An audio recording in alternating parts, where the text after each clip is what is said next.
Hey, tree sprites. Let's talk about the correlation between emotional intelligence, oppressive power structures, and our ability to create a new reality. Needless to say, these narcissistic oppressive power structures are not only completely lacking in emotional intelligence and awareness, but they are completely overrun with apathy. They turn a blind eye to the atrocities that are continuously committed against the groups of people that they seek to destroy. Apathy is rooted in hatred, and hatred is rooted in fear. And these systems are based in the fear of losing control and domination over those that they target. And any structure or system that is sustained and powered by fear is doomed to completely collapse, inevitably, because fear is unsustainable. It is a high stress state of being that will eventually break down its vessel. So, what exactly is emotional intelligence? In short, emotional intelligence is simply the ability to acknowledge, recognize, and manage your own emotions and be able to recognize and understand the emotions of others.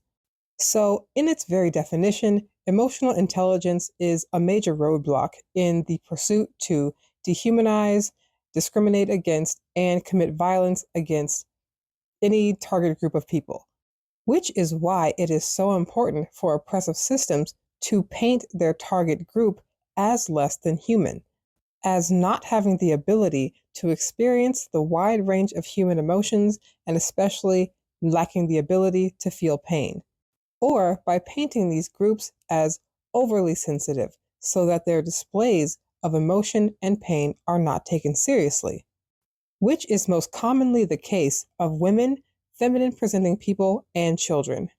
And in the case of white supremacy, this system tries very, very hard to paint non white people, especially people who are highly melanated, as not being able to feel pain and to be able to freely commit atrocities against.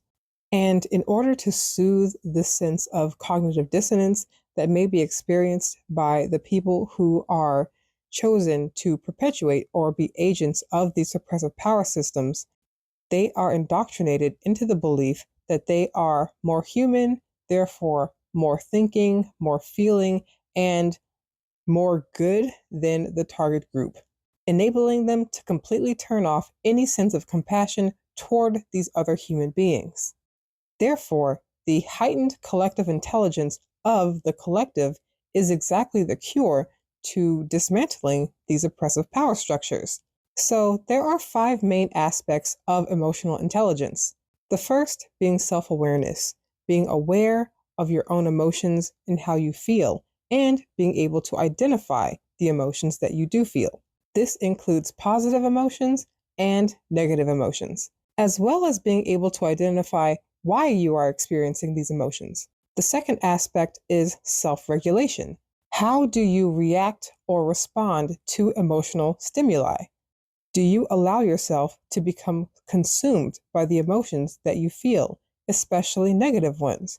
Or are you able to process them and alchemize them into something productive? The third aspect is social skills. How do you perceive and relate to other people? And how do you allow the indoctrination of oppressive systems to jade your perception and how you interact with other people? Are you kind and civil when you're having a friendly conversation with someone on the phone that you've never met, and then you change your tone immediately once you see the color of their skin in person?